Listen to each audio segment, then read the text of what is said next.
inject communism into America.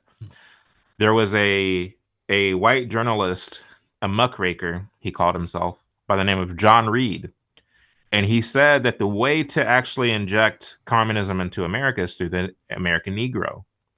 And he said the problem is that the American Negro is not politically conscious. We have to raise the political consciousness of the American Negro. And to the extent that we do that, we can gain a foothold in America. And so Vladimir Lenin himself greenlit using any means necessary to raise the political consciousness of the American Negro. And by this time, you had so many different so-called Black Wall Streets scattered throughout the South, North Carolina, South Carolina, Texas, Oklahoma, and others.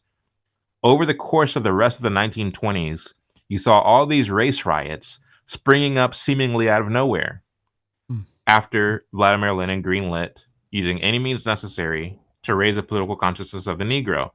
The idea behind the race riot is to burn down the Black business. That's the whole idea. That's the whole concept. Visit us for updates and shows at affinityxtra.co.uk. The views and opinions expressed in this podcast are personal and do not necessarily represent the views of Affinity Xtra. Ladies and gentlemen, welcome to Ideologies, the place where we talk about the ideological spectrum that undergirds all the issues of your life. I'm your host, MisterMarkGee, and we have Mr. Roger Moore. Hey guys, I'm here. I'm in the house. How you doing? So Roger, I just want to start by saying that you know there's a particular statements that people say. You already know.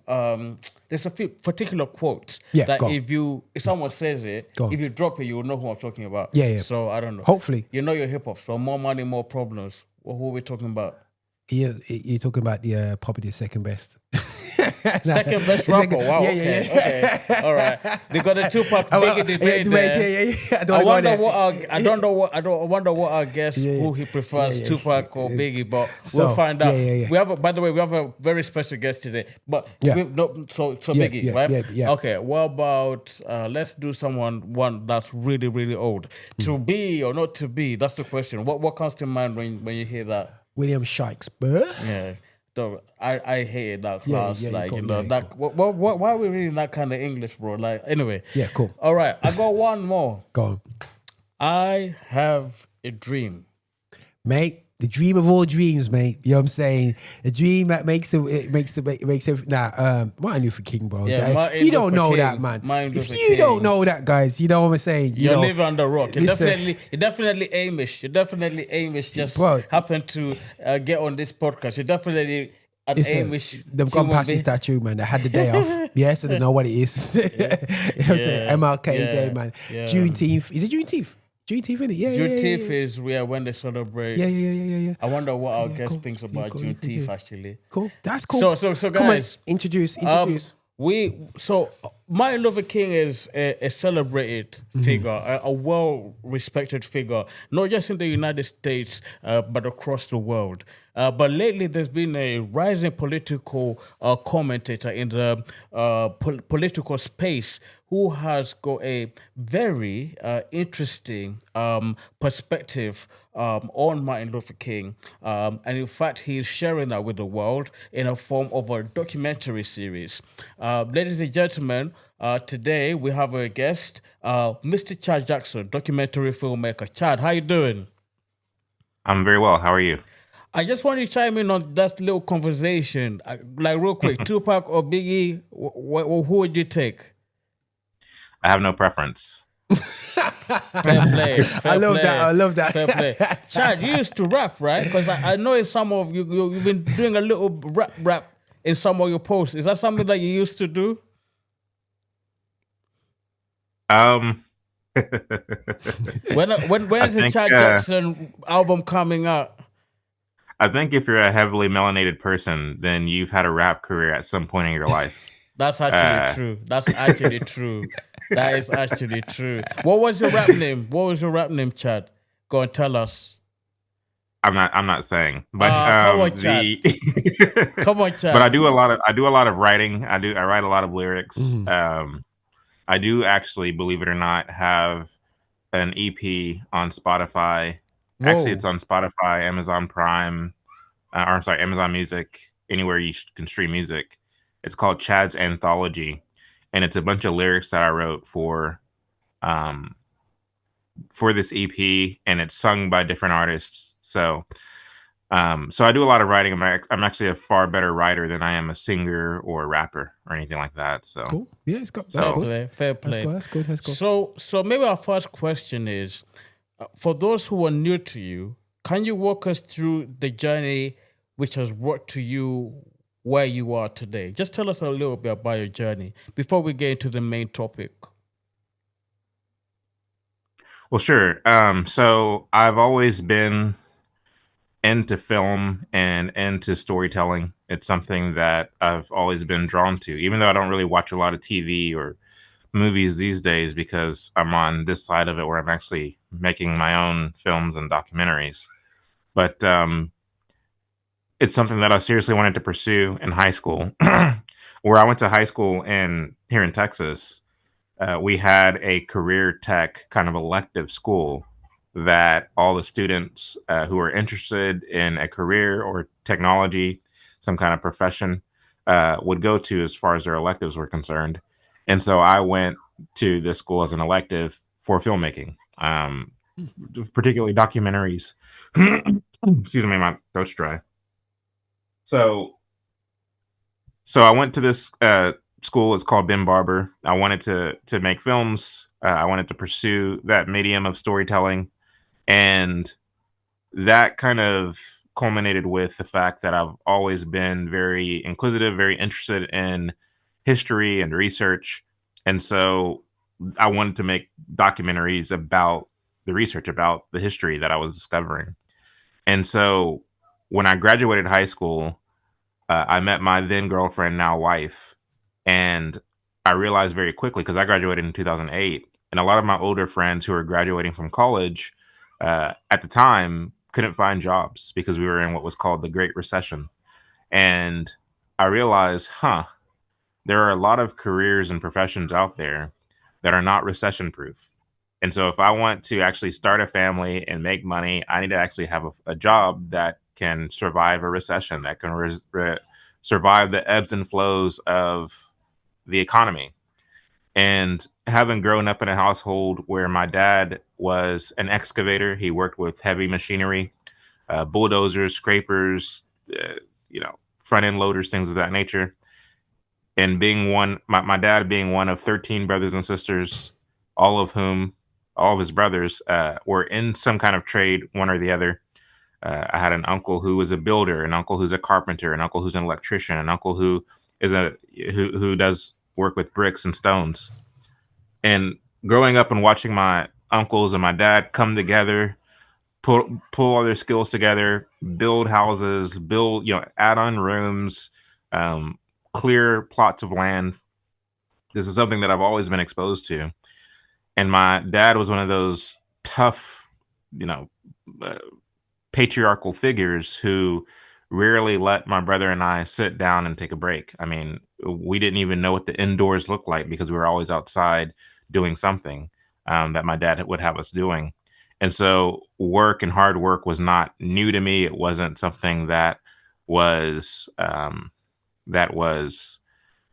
undesirable, so to speak. So by the time I came of age and I realized that I need a job that's going to actually make money and that's not going to be affected by who's in the White House, by what's going on in Washington, D.C. or what have you, I decided to become a plumber's apprentice.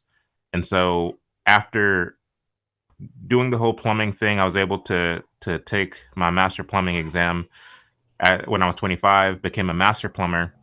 And while I was going to training school to be a plumber and I was working as a plumber's apprentice and then eventually as a journeyman, at the same time, I was involved to some degree with the Republican Party of Dallas, the Dallas County Republican Party. And I became quickly disillusioned with a lot of the things that went on with the Republican Party in terms of this notion that politics is going to fix everything. There was no practical solutions. to the problems that we face in Dallas County, to some of the issues that we face in our local community. When I would go to these executive Republican meetings, it was kind of like going to church for politics, and I just really wasn't into it. Here I was, a plumber's apprentice who had aspirations of one day starting my own business. And I realized quickly that the Republicans are much like the Democrats insofar that they believe that all will just go well if we can just get our person into office. And I understand that that is the point of a Republican executive meeting or a Democrat executive meeting, is to try to strategize, figure out how to get someone into office or what have you. I understand all that. That's not lost on me. However, there was just it just brought a lot of perspective, because politics was the end all to be all when it comes to a lot of the people who I was in this meeting or this club with. And so by the time I was ready to start my business, I was already disillusioned. I went ahead and bowed out of the Dallas County Republican Party. Still vote for Republicans. I mean, you have to vote for somebody. But I left the party. And at the time that I left the party and was focusing on my business, I was approached by a filmmaker here in Dallas named Justin Malone. And Justin asked if I would sit down for an interview for a film that he was making called Uncle Tom. And at first, when I heard this, I assumed that this filmmaker was probably a leftist, was somebody who was probably trying to make an exploitative film of some sort. And so initially, I was very reluctant to sit down for the interview. But then I thought about it and prayed about it, and was like, you know what? I mean, I understand that you can edit somebody to make them sound like a fool or what have you, but I know what I believe. I know what I stand for. I'll sit down for this interview. So they came to my office and interviewed me. And the interview actually went really well. They asked a lot of really good questions. They were able to take that footage and fly to LA and meet with Larry Elder, the famed conservative commentator and radio host. And they showed Larry Elder this footage of the interview that they shot with me. And Larry said, I want in on this. And they made a deal. Justin Malone and Larry Elder made a deal to go in on this film, with Larry Elder being the executive producer, which meant that Larry Elder helped raise funds for the film, and he connected Justin with other more well-known Republican conservative commentators like Candace Owens, like Brandon Tatum, Alan West, Herman Cain, the late Herman Cain, and others.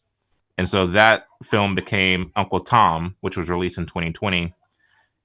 By this time, my plumbing company, even without the Uncle Tom film, because I tried my best to keep my plumbing business and my film endeavors completely separate. In fact, a lot of my plumbing customers don't know anything about the things that I do in media, but that's neither here nor there. My plumbing company was doing really well. We had around 30 some odd employees. We were heading in the right direction. And after the success of Uncle Tom, Justin came to me and said, hey, I understand that you have a background in film and that you're a natural researcher. What if you just came and worked with us to help produce Uncle Tom Part 2, a sequel to the film? And I thought about it, prayed about it, and said, you know what? That actually is, like, filmmaking is my first love. And if that doesn't work out, I'll always have my master plumbing license to fall back on. So what I did was I downscaled my plumbing company, and I went ahead and signed on with Malone Pictures, and I helped produce Uncle Tom 2. I did the majority of the research for the film. I was responsible for a lot of the direction that the film went in. And that was released in 2022. And so since then, I have gone independent, and I started what's called Historia Revelata, which is a company that exists specifically for the purpose of recontextualizing history in its proper lens and its proper framework, and doing so from a biblical perspective. So our first film, our first series, is the MLK Project. It's a docuseries that really looks at what the civil rights movement and Martin Luther King were really trying to do. How the narrative that we're all taught in schools is completely off, it's completely wrong, and it's deceptive and manipulative, quite frankly. And I don't know, maybe we'll talk more about that here in a moment, but that's our pilot film. We hope to cover a lot more subjects and topics as it pertains to feminism, as it pertains to family formation, as it pertains to ancient Rome, as it pertains to the Enlightenment era, as it pertains to a whole slew of other topics and subjects. And so Historia Revelata will produce films, literature, documentaries, children's books even, that can be used as resources for students at every walk of life. So that's what I'm up to these days. I will most certainly get more into your documentary about Martin Luther King, but from that first answer, and Roger, I definitely want to weigh in. There are two things that stood out to me, and Roger also. You're a dad, I'm a dad. Yeah. One thing that stood out to me is Chad talked about his dad and how he really made sure that Chad was like in the straight and narrow. Like he wouldn't be playing Xbox or PlayStation. He's outside doing something. I mean, there's something I think we can agree on, like all of us as dads, that the importance of fathers and 100%. fathers who are involved. Roger, maybe you can weigh on that. I mean, that's something that we should encourage more. I think something that we don't celebrate enough because we focus on the negative side of what that so-called fathers do, but there are a lot more than what people think there are. Fathers are a positive role model, and then when you're growing up, you don't appreciate them because you don't appreciate some of them.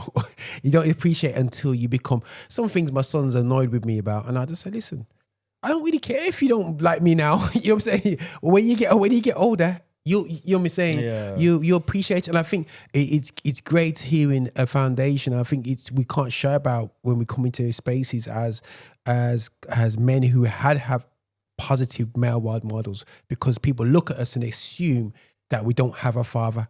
Yeah. And it's not the truth. You know what I mean? And it's good to actually put it out there, like, yeah, we've had father roles, positive father role. It's not perfection. You know what I'm saying? Because we try to tweak some of the things in you, but we appreciate what they did the best with what they had. You know what I'm saying? And they prepared us for a world that isn't sometimes fair. And sometimes we raise the children wrong, thinking that things are going to happen fair. Sometimes they let you fall over because, mate, you got to feel pain. If you don't feel this pain right now, when you feel it later, you might not have a chance to get back up. So, so it's a great shout out to positive father role models and what they do for us, especially young men growing up. I think it's real positive. Yeah, absolutely. And of course, there are people out there who will try and combat about the idea about the importance of fathers. But let's just say that's something that we all agree that fathers are very important, very key in, raising us to be disciplined and productive members of society. Absolutely. 100%. Now, before I go on to my next topic, I would like you mentioned a few conservative figures who are involved in that film. I watched that film. Another name that you forgot to drop, but it's one of those last but by no means least, is the late Reverend Voddie Baucham. He was actually one of my favorite preachers I used to like to listen to on YouTube. Maybe you can share your thoughts of who he means to you. Obviously as somebody who you have interacted with personally. Let me give you actually a very interesting story about Voddie Baucham. Roger, there's one time Voddie Baucham preached in London. Okay. And there was a queue of people who are going to ask him questions. And at the very time, I was like, how can I say? I was very, you wouldn't believe it, but I was very left-leaning. I was Christian, I was biblical, but I was very left-leaning. He went to a Reformed Calvinist church and he preached there. And there was a queue of people who wanted to ask him questions. When it came to my turn, he looked at his watch and he said, I go get my ride. So I didn't have a chance to ask him the question. The question I actually wanted to ask, which I eventually came to the conclusion was, why is the idea of socialism so incompatible with Christianity? I mean, socialism is all about helping people, right? And I thought that Voddie would, enlighten me on that. But that aside, Voddie Baucham is he was a wonderful man of God, a wonderful father, and he was a faithful preacher of the gospel. Chad, maybe weigh in about your experience in your interactions with Voddie, and I'm sure that's somebody that is definitely sorely be missed by you, among others. Yeah. Well, I don't know why my throat's so dry.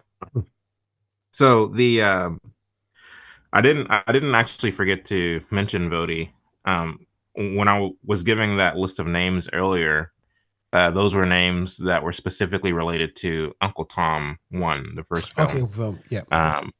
And on top of that, they were people who Larry Elder specifically connected Justin Malone with. So Voddie Baucham was not one of the people who Larry had a relationship with or even knew. We got Voddie Baucham for Uncle Tom Part 2. So he is in the second film that was released in 2022. And that connection came by way of myself and Justin Malone's brother, Ryan. We're the ones that wanted to get Voddie Baucham in the film. And so Voddie Baucham was really a mentor to me. I mentioned earlier that I've been someone who, for a long time, was very interested in history, and really, Voddie has a lot to do with that. I mean, I remember being in high school and watching Voddie Baucham videos, his sermons, and listening to the things that he would say about, just what our relationship as Christians should be to our country and to the world, and how we are to be in the world, not of the world. Of course, these are biblical concepts, but to have a man among us who are boldly preaching the Bible unapologetically was very inspiring for me as a young man, especially as someone who grew up in church. The church that I went to was not a very doctrinally sound church. And it's interesting because I went to an all-black church, and to the extent that I would hear sound doctrine, to the extent that I would hear sermons that were coherent, it was typically from white men, which I was always fascinated by that. Why is that? So, of course, in my young mind, I'm conflating sound doctrinal teaching to white pastors, and riffraff all over the place non-doctrinal teaching to black pastors. Of course, it's ignorant to think that, but that's where my mind was. Mm-hmm. But then when I heard Voddie Baucham, here was a man who was a heavily melanated man who preached sound doctrine, who preached from the authority of the scriptures, and did so with boldness. And so by the time I was 18, I've already decided that if I ever have children, those children will be homeschooled, that we will be in a doctrinally sound Reformed church. These are the things that I had believed by the time I was 18 as a result of many of the teachings of Dr. Voddie Baucham.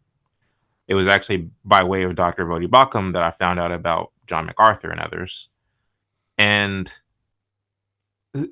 so not only that, it was by way of Dr. Voddie Baucham that I began to understand what cultural Marxism is when I was in my teens, and understand that Martin Luther King was a socialist. I first heard it from him back in like 2015, when I was 14, 15 years old. And so to hear him put all these things, break these things down, and then I went and researched them and found them to be true. It made me hungry for more knowledge, for more information as it pertains to history, as it pertains to the Bible, as it pertains to all these things. Little did I know that I would actually have a real relationship with Voddie Baucham later on. It's weird now that he's gone, not getting text messages from him. He was just a funny dude. He was just a very solid man of God. And I see his loss not as I see the loss of his earthly body, not as a void, but as a as a call, really, to step up and to double my efforts and to encourage other brothers in Christ to double their efforts, because we are living in a very lost generation, a dark and dying world that is giving way to hollow and deceptive philosophies that come and masquerade as the Christian faith, but really isn't. I mean, a lot of these things that we're hearing are counterfeit gospels. And Paul said, let those who preach a counterfeit gospel be accursed. And so I think that we have an obligation as God's remnant to preach Christ and him crucified, and to do it with boldness, quite frankly. And Voddie Baucham exemplified that. And so it's interesting, you know, we were able to interview him. We were able to follow him for a few weeks, shooting various speaking engagements that he would do, sermons that he would preach, in Huntsville, Alabama, and Florida, in Tennessee, Pennsylvania, Virginia. You weren't able So to we follow followed him him. all the way to London, though. Oh, man, so much for It's fun. interesting. I You think he even did some. follow him all He the way actually to studied at London. Oxford for a moment. But so yeah, we were able to capture a lot of footage of him, and a lot of the footage didn't actually make it in Uncle Tom 2. However, his presence in Uncle Tom 2 definitely, in my opinion, made the film better by a mile, you know, if not more. I had the privilege of going to San Antonio and interviewing his mother, and was able to get her perspective of his upbringing, and just a kind of child that he was, a kind of teenager he was.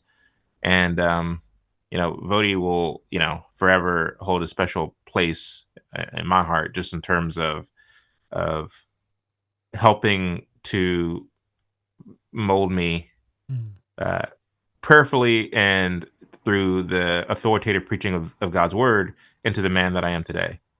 So Cool. he'll be missed. So I got a question, Chad. You mentioned about, you know, because again, I'm very much into documentary filming and history, being true to history. But it's interesting you said true to history from you mentioned your Christianity as a part of how you decipher the information. You know what I'm saying? A key part of how you portray it. Could you explain a bit more? Because everyone thinks when you look back at history, you just take the facts and you just put it out there. But your Christianity sounds like it plays a part in how you interpret history. Yeah, that's a good question. That's actually a really good question. So whenever it comes to history, one of the things that you'll find is that many historians today, and I think this has probably always been the case, are ideologically driven. In other words, they try to frame history in such a way that it is automatically virtuous that the civil rights movement existed, that the feminist movement existed, that this movement existed, that movement existed. And so that's how they frame history, through an ideological bent. And I think, you know, some people could argue that, oh, you're doing the same thing through a Christian lens. Noted. But I genuinely believe that, you know, God is the author of truth. I genuinely believe that that, you know, when it comes to these philosophies, these are philosophies that should be dealt with and examined, not only in terms of, you know, how they disseminated, what are the historical facts of the means by which they were disseminated and employed in our government and so on and on the streets, but also what are the merits of these ideologies, because these are ideologies that have set themselves up against the knowledge and the wisdom of God, quite frankly. And so as a Christian, we are told not to participate in darkness, but to expose it. And so for me, I see my documentary filmmaking and I see my approach to history as an act of obedience to, once again, this call not to participate in darkness, but to expose it. And so for me, when I examine communism, socialism, collectivism, all these other isms, I see these as ideologies of darkness, and I have to expose them as such. And I have an obligation to stillman the arguments, to stillman these ideologies and say, look, okay, here's what communism is. Here's what they seek to do. Here's what they aim to do. Here's what they get wrong. And here's why it will never work. But here's why the gospel is so much better. And so, again, I receive that there are people who say, oh, well, you're just as ideologically driven as the secularists and the atheists. I can see why someone would say that, but I have fidelity to the scriptures, which once again, um, uh, I guess, prescribes that we as believers, as men of God, expose darkness. I don't believe that there's such a thing as neutrality. Neutrality doesn't exist. It's not real. Everybody filters their perception of the world through some kind of lens. The question is, what is that lens? A person can say that they're neutral, but the reality is, as the old Bob Dylan song says, it may be the devil or it may be the Lord, but you're going to serve somebody. You know, we all serve somebody, we all serve something, even if it's our own stomach. And so for me, it'll be a lie to say, oh, well, I only just take the facts and whatever. Like, yes, I do take the facts, but at the same time, I think I have the upper hand insofar that God is the author of truth. That apart from God, there is no such thing as good. I don't believe that goodness is just something that you feel or something that you manifest or something that I don't have this kind of utilitarian view of what good is. I have more of a deontological view of what good is. Good is ingrained in the fabric of reality. And so there is a cosmic kind of understanding of what good is, and God is the manufacturer of good. Anything that is apart from that is not good. And so, anyway, I'm hoping that makes sense. Oh yeah. You know, I'm getting to understand where you're coming from. But we see that movement obviously being grown up. Myself, I've grown up in the UK, and seeing Martin Luther King. And when we look at history from a lens of changes for the Black community, that period in the United States was a catalyst in a time that has impacted even to the levels people call it to changing. Pushing African nations to push back against it. So that change wasn't just for the African Americans, but also it was a push towards Black people of African people around the world, from the Caribbean to South America to so on. So it wasn't just a pivotal point for the US; it also was a pivotal point for, and that's how it's been put out there as a pivotal point, a pivotal catalyst, that 50s, 60s, 70s, 60s period of that period where Martin Luther was majoring in Malcolm X and so on, of pushing, of really putting us where we are today as a black community around the world. That's how it's not just a US not thing. just an American thing, yeah. It's massive. So, but just to add to it, but Chad, I want to give you the space and the opportunity to lay out your position on who Martin Luther King Jr. is, against the backdrop of the consensus that he is a hero, is somebody that is worth the reverence that is due. Obviously, people can check out your documentary, and I encourage everybody to do so, because we believe that we should listen to people from different perspectives. But could you just take 5 minutes and posit what is the conclusion that you have arrived to regarding the man, Dr. Martin Luther King? Give us a synopsis. Well, the thing about it is, the things that I have to say are not a take. They're not a perspective, to put it into a word. It's truth.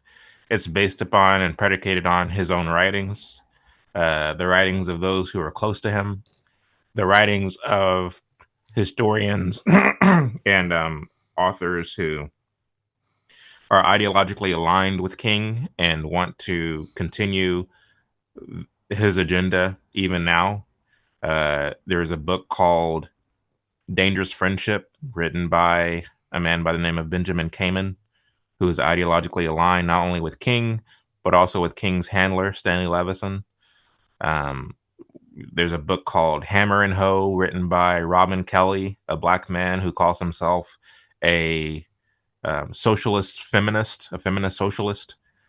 He wrote a book which documents the history of communist activity in the South, places like Birmingham, Alabama, Montgomery, Alabama, and Atlanta, Georgia, among places dating as far back as the 1920s, which gives you a contextualized understanding of the milieu into which King was born.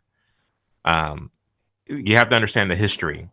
A lot of us, most of us around the world, don't really understand the history. We don't understand the context of who King was and why King was. And as a result of this, we become vulnerable and in many ways gullible and credulous to this narrative that's forced upon us from the time we are, from the time we're born, quite frankly. We get it in our education, both primary and secondary education. We get it in university. We get it in higher education. We get it in entertainment. All of your movies and songs that mention King do so in a positive and glowing way. We get it from our politicians, both on the left and the right. All of them have positive views of who King was. So we're sold a narrative. We're sold propaganda, quite frankly. And nobody ever stops to question, well, why? Why are we sold this particular kind of propaganda? What is the purpose of it? And if you know anything about the Tower of Babel, if you know anything about this time that exists in the history of humanity, where we all spoke the same language, we were all pretty much in the same location, and you had Nimrod who commissioned the building of this great tower, which would pay homage to self, which would pay homage to the greatness of man as a rebellion, an act of rebellion against God. And what did God do? He came down and he confused the languages, and he did this for the good of man. Because this collectivism, what it does is it creates a singular throat that can be slit with one fell swoop. But to the extent that we're dispersed and we're nations scattered around the world, and you have this kind of diversity of cultures, it's much more difficult to ruin mankind with one fell swoop. You have a much harder time in doing that. And the act of God, dividing and confusing the languages, it wasn't indicative of a God who doesn't want unity. He does want unity, but the unity that he wants is under the lordship of Jesus Christ.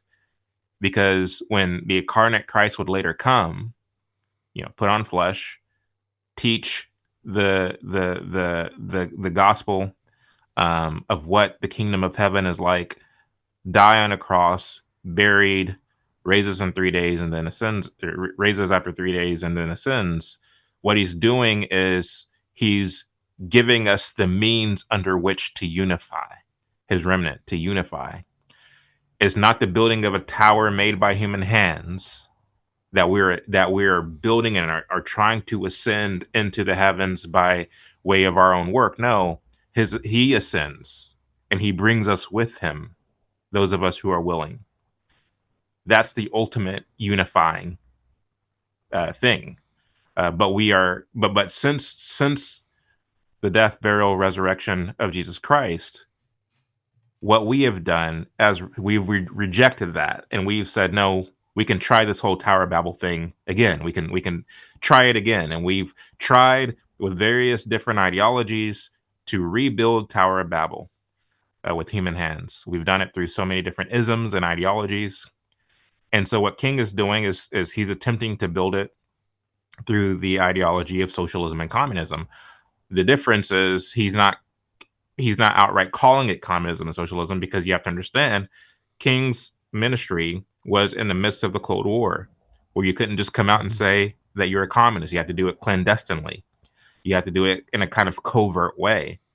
And we have insight when it comes to his very own writings, when it comes to his very own correspondence, when it comes to the kind of education that he received and the milieu into which he was born, where King said that by the age of 13, he rejected the deity of Christ. He shocked the Sunday school class when he was 13 by rejecting the resurrection of Christ. He wrote during his college years that he also rejected the virgin birth. He rejected a literal existence of heaven and hell. He rejected just the fundamental tenets of the Christian faith. He didn't believe in any of it. He said that he was able to accept the liberal interpretation of theology quite readily by the time he went to college. And what was interesting about when he went to college is he was educated by professors who themselves were apostates, who didn't believe in the scriptures. They taught a liberal kind of secular interpretation of the scriptures. And they also taught him something called the Hegelian dialectic. He learned this at Crozer Theological Seminary, and he would further his education in this regard at Boston University. And basically what this means is the Hegelian dialectic, as it pertains to his usage of it, was taking the thesis of biblical truth and the antithesis of communist ideology and synthesizing the tension between these two views through this kind of democratic progress, as it were. This is actually written about in so many words by Walter Lippmann in a 1922 book called Public Opinion, where he said that if a leader wishes to push a policy of campaign, but finds that the public do not agree with the policy of campaign that he wishes to push, what that leader must do, or what that leader does, is that he use rhetoric. He uses speeches and oratory to try to get the public into the good graces of that leader. He says that in this rhetoric, he appeals to symbols of religion, symbols of patriotism, symbols of pinching a grievance. And he said that the public, upon hearing these speeches, upon hearing this oratory, milling hither and thither, will lean in towards that leader, and they will demand that a policy of campaign be introduced. And that is a time to strike. And that leader will be called upon to introduce a policy of campaign that the public can get behind, and they will easily endorse and get behind that policy. Never mind the fact that that policy is disconnected and divorced from the rhetoric that you use in the first place. It doesn't matter that King said in the I Have a Dream speech that I have a dream one day that my 4 little children will be judged not by the color of their skin, but by the content of the character. That is what he said in the speech, which is a meritocratic thing that, you know, who won't get behind that? But that's altogether different. It's a complete departure and disconnect from the Civil Rights Act of 1964 or 63, 64, where you're giving the government the power to basically have a foothold in your small business, dictating who you serve, who you don't serve, who you hire, who you don't hire. That is an infringement on your constitutional right to freedom of association, right? And so the Civil Rights Act of 1964 was unconstitutional law. And not only that, it bred resentment. It instilled a sense of bitterness and entitlement in the minds of many blacks in America. And there was a drastic shift that took place in the 1960s going into the 1970s as far as so-called Black America is concerned. From the 1800s to the 1950s, you saw an upward trajectory in terms of literacy among so-called blacks, among family formation and the marriage rates among so-called blacks, among home ownership when it comes to so-called blacks and entrepreneurship. You had this trending in the right direction.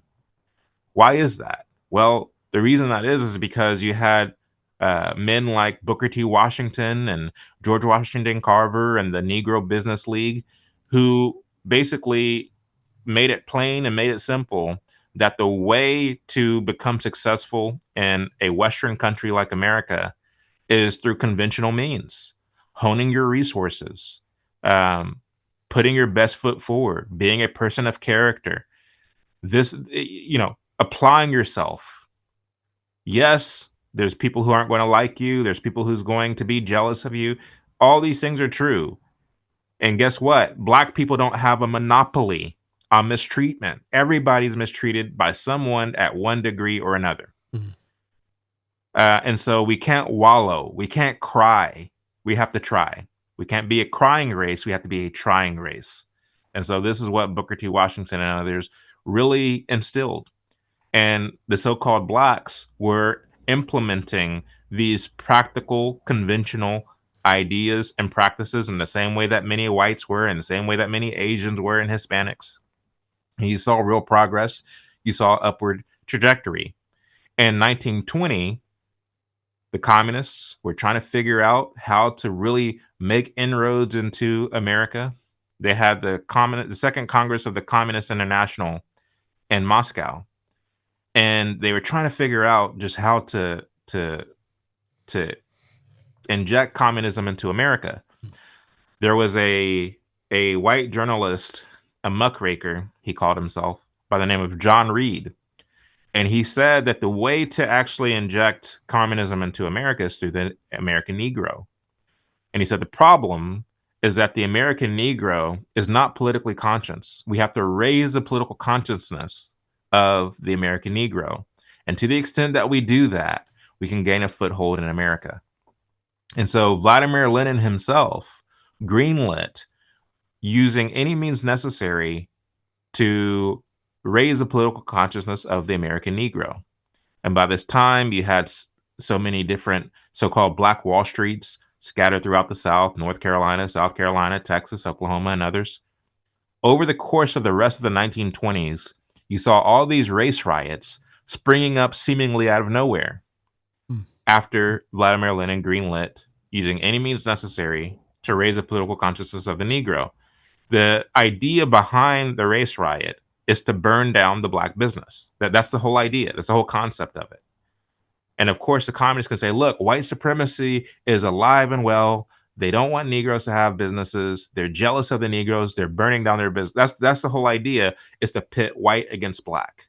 Because as Manning Johnson, the former communist who defected,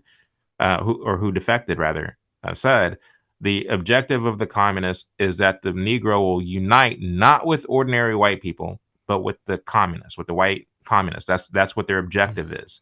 And so if I'm Joe, the black shoe store owner, and I have a business, a shoe store in Greenwood district, Tulsa, Oklahoma, and all of a sudden a race riot breaks out and my shoe store burns down, and I no longer have a means to provide shoes for my community, to make money, and then to spend that money with my neighbor, and so on and so forth. If I no longer have that, if the free market means of being successful and of making my living is completely gone, and then I pick up the newspaper one day and I see at the bottom of the newspaper an ad, tired of white supremacy, join the IWW, which was a communist front group, join the NAACP, which was a socialist group, join this movement, join that movement, all these communist front groups. The idea or the objective is to try to subliminally show the Negro that free market enterprise doesn't work for you. It doesn't work for anybody. Capitalism, they called it, doesn't work. Communism, socialism, that's how you get your success. That's how you get your freedom. That's how you get your liberation. That's the whole concept behind the race riot, is to so demoralize blacks from using conventional free market means of becoming successful, and to shift them and to basically shepherd them into more of a communist way of thinking. And it worked. It would come to a head by the time Martin King would come of age, who was part of this communist socialist tradition. But the reason why it was able to work so well is because he was able to do it deceptively and manipulatively as a Christian pastor, even though he didn't believe the Christian faith that he looked like. I mean, they called him the moral leader of the nation. He was giving all these speeches. He didn't write a lot of the speeches. A lot of the speeches were written by his handlers, all of whom were communists.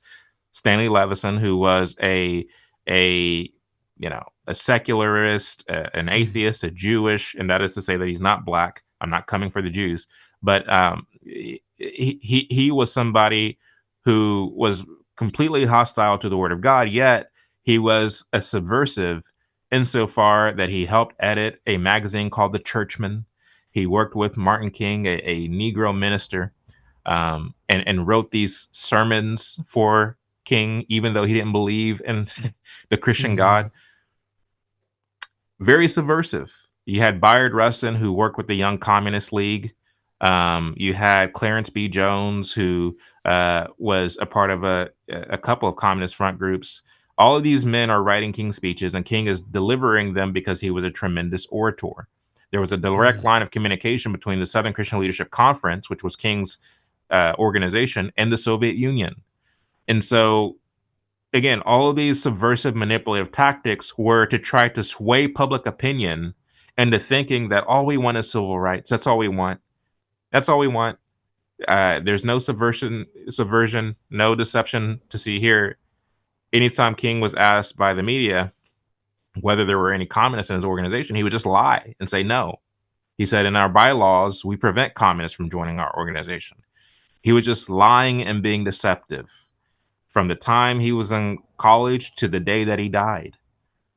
He was an advocate for something called democratic socialism. He would often talk about the virtues of democratic socialism in his closed-door SCLC meetings, according to firsthand testimony by his staff and according to the minutes from those SCLC meetings. He did this up until 1968, shortly before he died. So he never recanted from his disbelief, never, changed his mind about the things that he wrote about in college, as far as denying the resurrection, the virgin birth, the literal existence of heaven and hell. He never, said anything different. To the extent that he did, it was meant, once again, to be a deceiver, because he's a utilitarian, using any means necessary to accomplish your goal. And the goal was to Sovietize America. And so when we look at how other countries across the world, whether they be in Africa or Europe or whatever, Eastern Europe, to the extent that, we're told by our historians that the civil rights movement was such a great thing. Look at all these other liberation causes around the world who modeled or who fashioned their movements after the civil rights movement. Again, that's a bunch of propaganda, because the idea and the objective wasn't genuine liberation and the fight against colonialism or colonization. When you look at the money, you always have to follow the money at who funded the civil rights movement, who funded these so-called liberation movements. The fact that Nelson Mandela was himself a communist as well as his wife. When you look at the training that whether it be Nkrumah and all these others have gotten, Fidel Castro, all of these were communists. Fidel Castro even said that he wasn't a communist, before, while he was doing all of his agitation and his freedom fighting, he would say that he wasn't a communist. He wouldn't actually come out and say that he was a communist until after he won power in Cuba. Now, this is what they do. I mean, they did the same thing. The Bolsheviks did the same thing in the Soviet Union. And so again, all of its deception, all of its agitation. Yeah. And we know, according to the scriptures, that God is not a God of confusion. And if you look at somebody like King and you're confused about, well, you said this thing, which I agree with, but at the same time, you said this other thing and you're doing this other thing. The reality of it is, if you have to wonder, then they're probably a communist. Because the reality of it is, somebody who is unapologetically steadfast in what saith the Lord, they're not going to flirt with these dark, hollow, and deceptive philosophies. And so I know I said a lot, and I tried my very best to answer your question, but you did good. The reason why these answers have to be as long-winded as they are is to not only say the thing that needs to be said, but to give the context and the backdrop to give understanding, because you're having to contend with so much indoctrination and so much propaganda that we've all gotten from the time we were crawling. Oh, amazing! So I got some questions. I have a question. So thanks. First of all, thank you for sharing that context. Okay, cool. But if I could just play devil's advocate, don't worry, with Team Jesus. But if I could just Angel's play, advocate. if I could just play angel's advocate or devil's advocate, but don't you think that the situation in America, it was an environment in which was conducive for an appetite for a more revolutionary rather than an evolutionary process of African Americans to achieve their sense of somebodyness. You know, Martin Luther King talked about how black people did not feel like they were somebody because the Caucasian majority, unfortunately, deemed them as second class. And so, don't you think? I mean, I don't know, and of course, we did not live then. And to be quite frank, I think you were born the same age that I did. You were not born then, but don't you think that there was some negative, negative factors that made very bad negative factors in the sense of how African Americans were treated and how they see themselves that maybe made the situation attractive to have a revolutionary process rather than an evolutionary? Because I imagine you are the type of person who, if the more idealistic way is the process in which the racism and the bigotry and the discrimination is go rid away is without the big government means or the means by which government can kind of flex their muscles to kind of even up the scales a bit. So could you, before Roger ask a question, could you maybe shed your light about that particular perspective as somebody who has researched this quite extensively? Well, again, context is key. As I said earlier, blacks do not have a monopoly on suffering. Everybody suffers. Everybody goes through something. There's always going to be somebody who doesn't like you. That didn't go away because the Civil Rights Act of 1963 or 64 was passed. Not only that, once again, we saw as a result. Chad, wait. I can argue back and say, but at least there was legislation to mandate that you can't treat somebody that way. Does that make sense? We don't need that legislation. Okay. We don't need legislation. I mean, the fact is, we need basic legislation that prohibits murder, that prohibits theft, that prohibits, mistreating your brother in terms of causing physical harm and things of this nature. But we don't need legislation that says that this business that you as a store owner put up your own money, maybe took out a loan to start, and you went through all the means and all the measures to build your business. Mm-hmm. The government can't then come in and say that you have to serve these people and you have to hire these people. You can't discriminate on this. That's none of the government's business. To the extent that we give the government that right. But if let me finish my point. To the extent that we give the government that right, that's an infringement upon your right and your freedom of association. That causes resentment. That causes turmoil. That causes bitterness, and it causes destabilization in the community. The free market. The key word there is free, right? Which means that you have the freedom to associate or disassociate how you please. And it conversely means that people have the right to disassociate with you. Freedom requires maturity. It requires people understanding that sometimes people just aren't going to like you. And that's okay. That doesn't then mean that we should give the government the right to have a foothold in how we conduct our affairs, how we run our business. If I'm not physically harming you, it's none of the government's business. And that's just the reality of it. The reality of it is, as a participant in the free market, if somebody isn't serving me because of the color of my skin or because I'm a man or whatever the case may be, I also have the freedom to spend my dollars elsewhere, to go to their competitor and spend my money, or maybe even to start my own business to compete with that business. That's what it boils down to in a free market.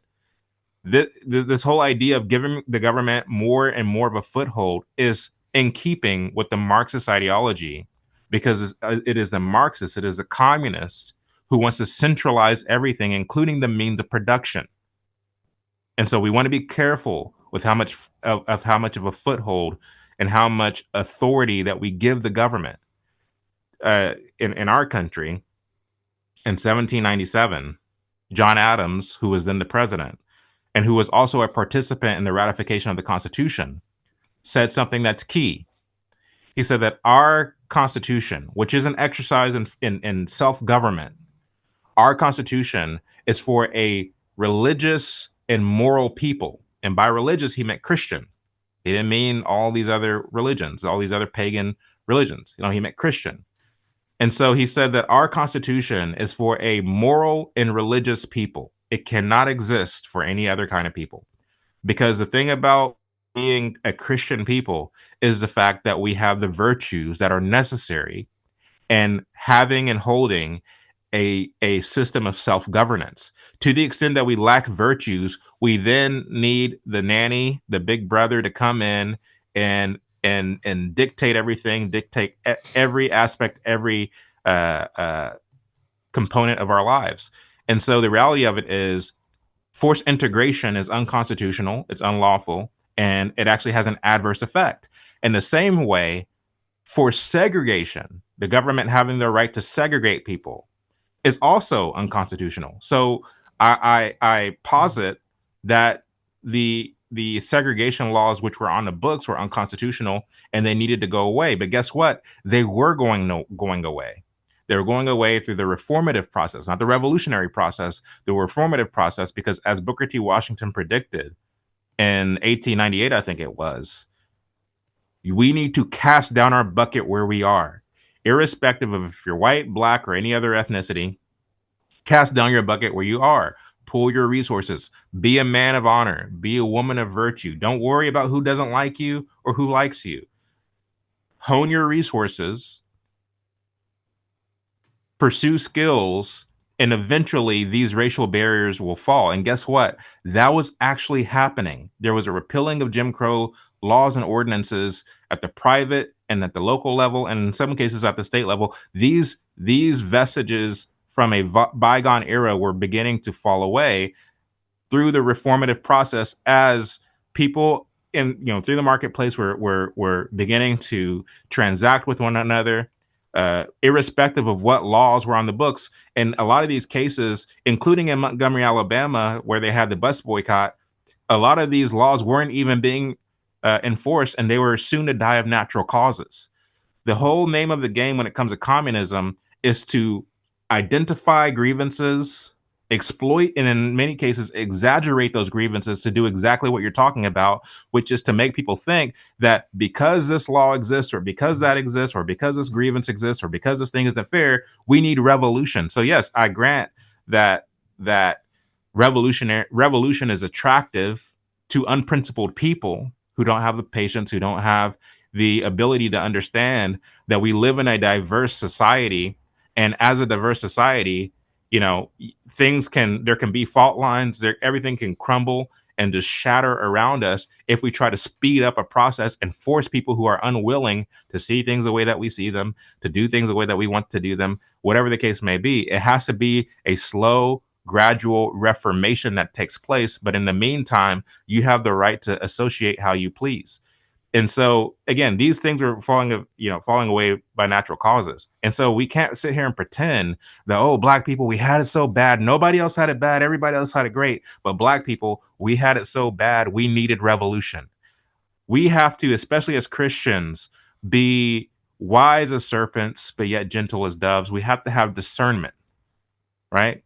There's no excuse for going for the revolutionary process, because the Bible says not to be taken captive by hollow and deceptive philosophies and by the elemental principles of the world, but by Christ. And so what King was doing, this whole revolution thing, he said that there needed to be a revolution of values. He would use all this Marxist rhetoric, talking about a radical redistribution of wealth, talking about there needs to be a universal income for everybody. He's touting Marxist ideology in all of his speeches. He's echoing and trafficking in hollow and deceptive philosophies that the Bible tells us not to be taken captive by. And it wasn't as though people were unaware. People were aware. You had men like Joseph H. Jackson. You had men like George Schuyler. You had women like Julia Brown, people like Manning Johnson, who were sounding the alarm of what King was doing. It was the press who was trying to drown these voices out, who were putting King on the cover of Time magazine, of Life magazine, giving him the Nobel Peace Prize, trying to make him look larger than what he actually was.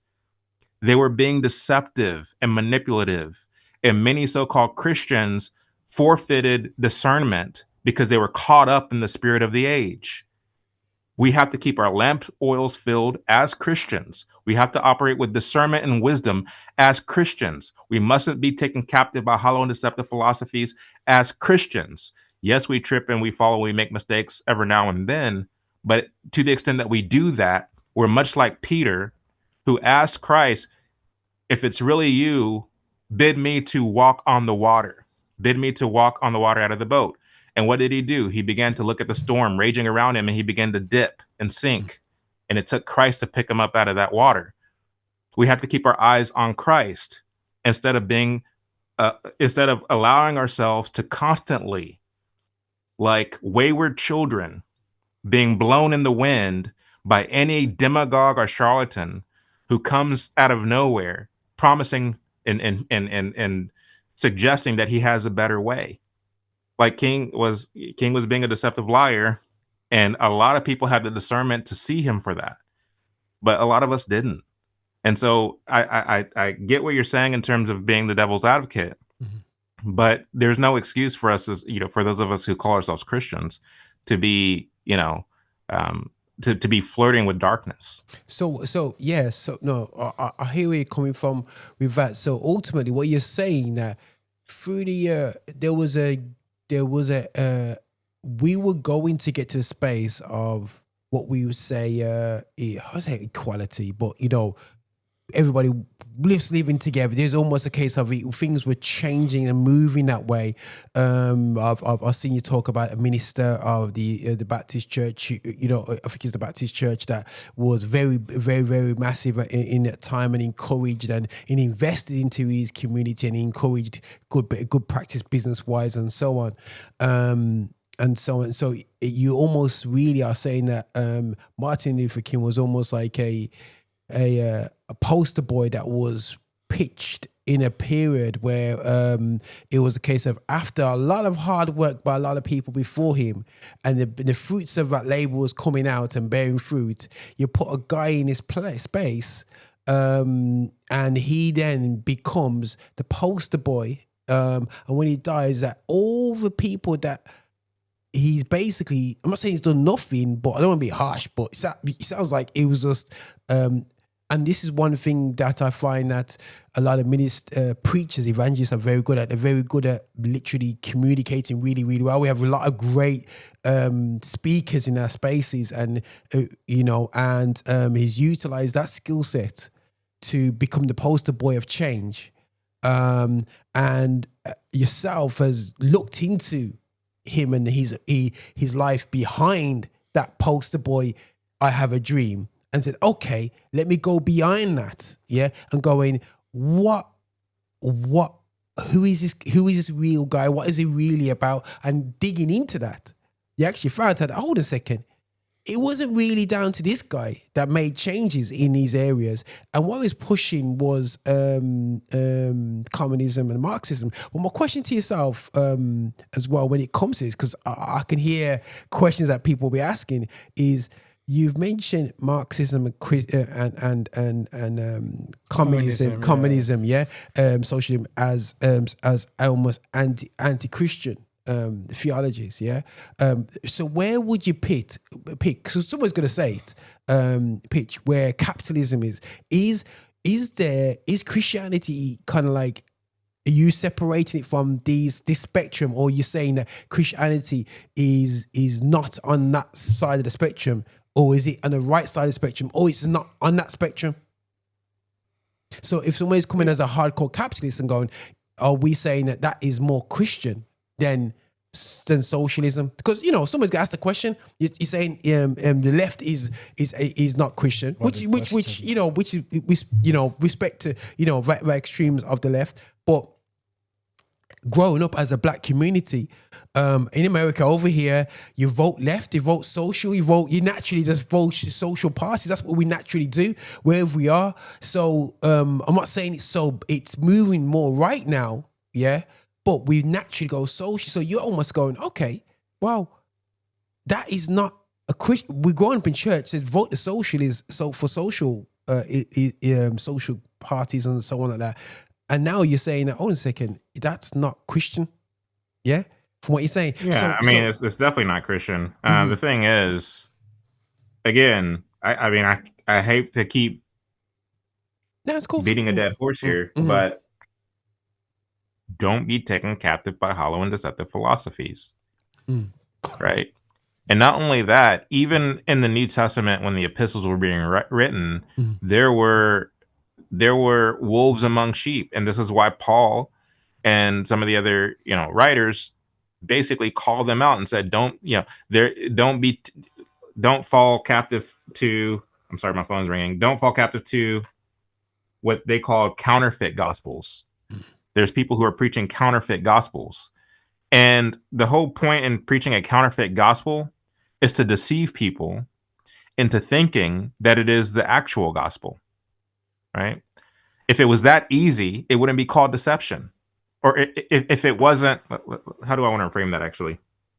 Sorry, I got distracted by my phone ringing. If it was easy to decipher and easy to distinguish, it wouldn't be called deception.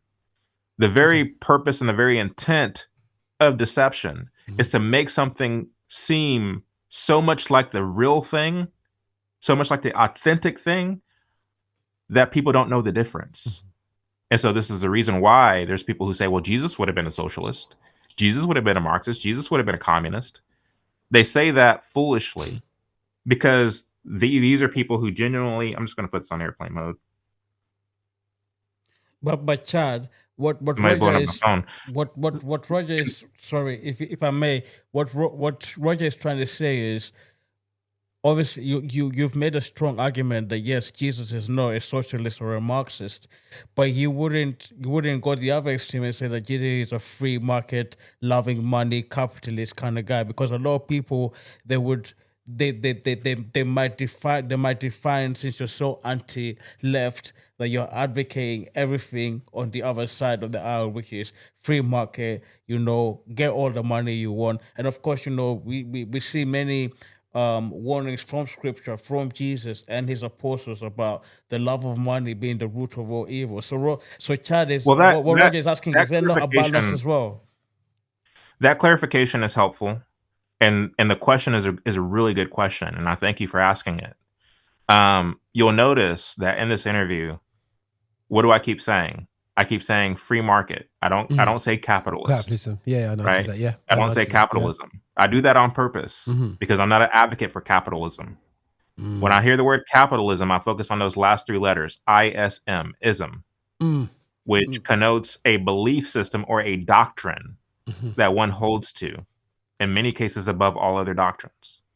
The pursuit of capital is not a doctrine that I subscribe to. It is. Here's the thing. The reason why the free market system is the best economic system for a civilized people is because it is the only system that most closely appreciates how mankind is wired over any other system. Because it's a system that's predicated on this notion that you sleep in the bed that you make. You get out what you put in. If you're willing to put in the effort, if you're willing to pursue a skill, you reap the benefits of that. You reap what you sow. If you choose not to, if you choose to be lazy, or if you choose to be an advocate, or versus like actually doing the work, then you don't get anything out of it. Right? So it's a system that most closely respects how mankind is wired. A communist system cannot work because it's a system predicated on this notion from each according to their ability to each according to their need. We get our rations, and regardless of how much work you put in, you get the same. There's no belief in private ownership of property or anything of this nature. And because the system doesn't work, in order to implement it, you have to extinguish those who are not willing to play along. Yeah. And this is what actually happened in Mao's it's China. This is what actually happened in the Soviet Union. This is what actually happened in Fidel Castro's Cuba. Those who were considered to be enemies of progress or enemies of the people were lined up against a wall and shot and thrown into mass graves, right? And others were sent to concentration camps and the gulags and forced labor and you know, and not only that, you had these strains on the economy and so on and so forth. We had something like that here in the United States under FDR as well. And so the reality of it is that socialism, communism, all these other isms are blatantly anti-gospel. But when it comes to the free market system, was Jesus a free market enthusiast? No. Jesus was for God's kingdom. He was always preaching God's kingdom. He would always give parables. The kingdom of heaven is like this. The kingdom of heaven is like this. The kingdom of heaven is like this. We as his remnant are in the world, but we're not of the world. We don't attach ourselves to these hollow and deceptive philosophies, whether they be on the extreme right or the extreme left. But while we're on this planet, we can acknowledge that the free market system, again, respects the way mankind is wired more so than all of these other economic philosophies, so on and so forth. Got you. What we do see from Jesus is operating within the system. We can see that this in some of his parables. For example, the talents that were given. One was given 5, one was given 2, another was given 1. The one who was given 5 invested and was able to utilize these talents and double them. The same is true of the one who was given 2, and the one who was given 1 went and buried it. And as a result of his foolishness, he was forced to give what he had to the one who had 5. That's actually how it works in a free market system, because those who don't put in, those who don't, those who are not good stewards of what they have, is typically the ones who are the most ambitious who end up getting what even they have. And so again, the reality of it is we cannot subordinate the savior of the world to man-made philosophies and man-made traditions and man-made Jesus said, my kingdom is not of this world. Yeah. The reality is that Christ's kingdom is not of this world. It's so far above and beyond this world.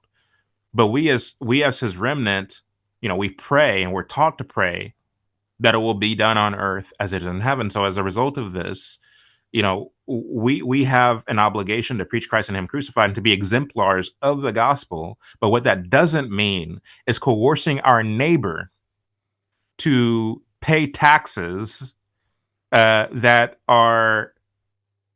will go and do the thing that we are to be doing ourselves. What happened whenever the people were fatigued after a long day of following Jesus around and they were listening to his teachings? His disciples said, hey, the hour is getting late. Send them into the market so they can get some food and send them and let them be somebody else's problem. What did Jesus say? You feed them. You feed them. Not the taxpayer, not, the government dispersing. No, you feed them. And so it's very peculiar to me that so many people who call themselves Christians believe that they are somehow morally righteous in this idea that they want to punt the responsibility of taking care of the poor to the government and to their fellow taxpayer who may or may not share their values. You feed them. Well, and so for me, it's like we have an obligation and a responsibility as people of God and as followers of Christ to actually put into practice the teachings of Christ.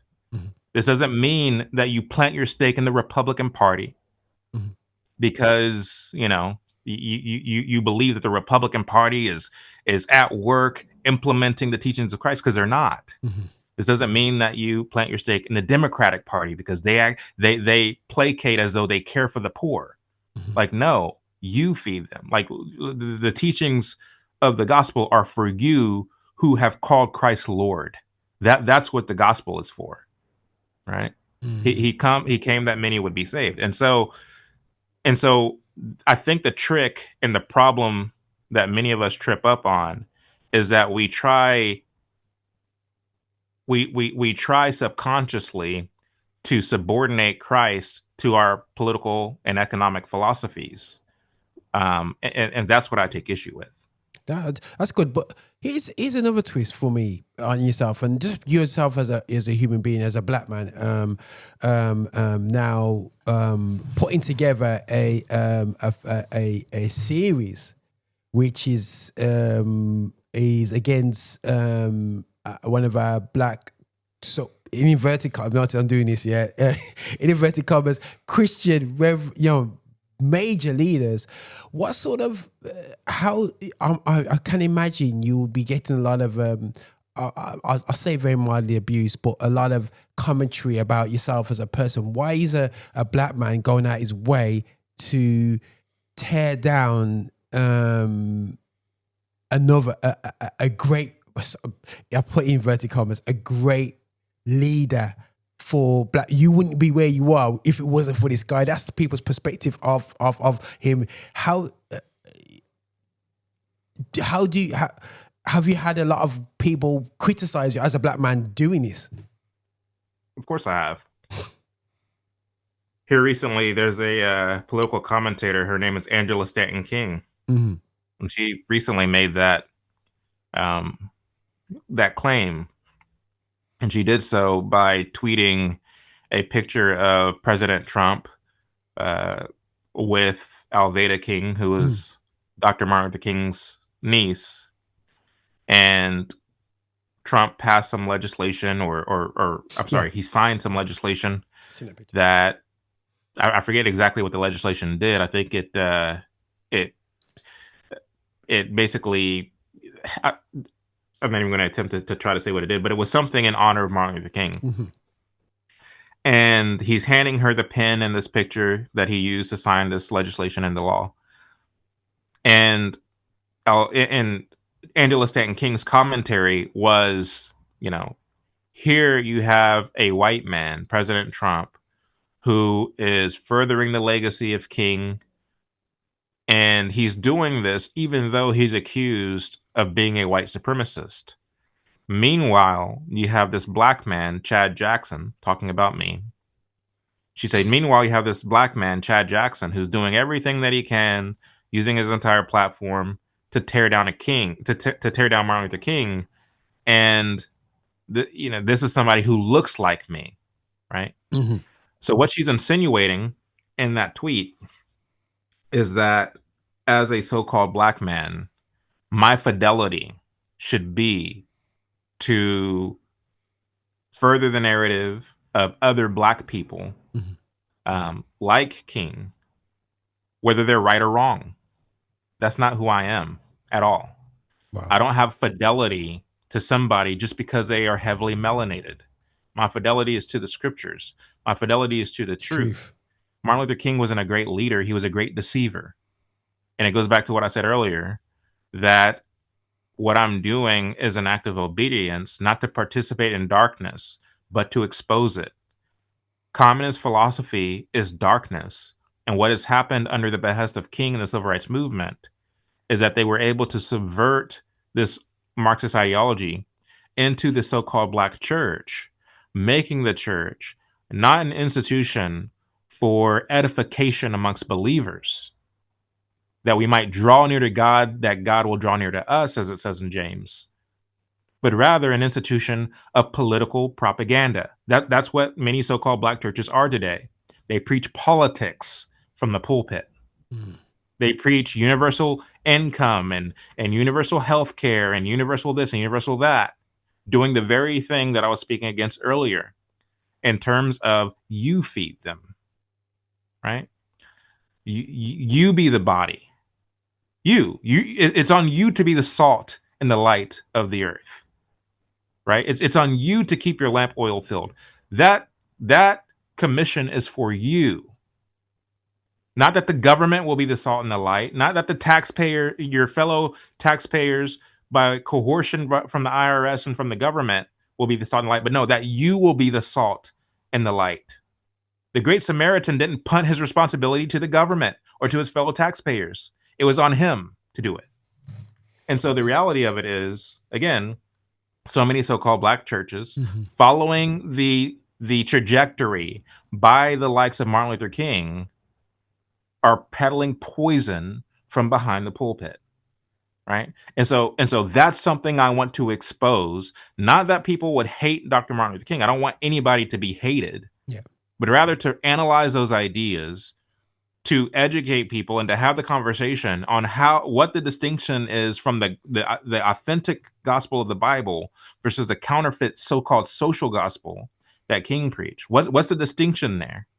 Because I want people to understand and have clarity of what the gospel is, that we might then repent and go down the right path, the straight and narrow path.